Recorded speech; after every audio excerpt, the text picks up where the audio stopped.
இனிய காலை வணக்கம் அன்புக்குரிய மாணவர்களே. இன்றைக்கி ஒரு அற்புதமான குரல் பார்க்கலாம். கந்தசாமி ஐயா கிட்ட விளக்கம் கேட்டு தெரிஞ்சுக்கலாம்.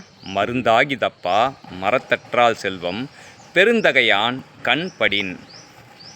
தாவரங்கள் மனித வாழ்க்கைக்கு மிகவும் பயனுள்ளவை.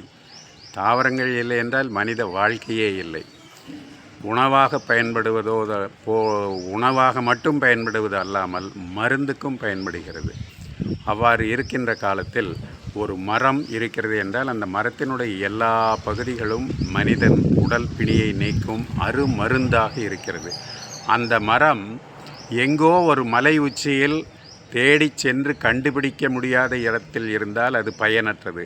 அதே மரம் உள்ளூரில் இருக்கும் பொழுது அது அனைவருக்கும் பயன்பட்டு அவர்களுடைய பிணியை நீக்கி மகிழ்வாக வாழ துணை செய்யும்.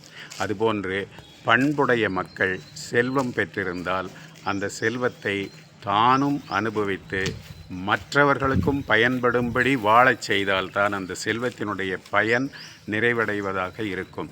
எனவே செல்வத்து பயனே ஈதல் என்பதை அறிந்து அந்த செல்வத்தை தானும் துய்த்து மற்றவர்களுக்கும் பயன்படி வாழ்வோமாக. வாழ்த்துக்கள் சாம்பியன்ஸ்.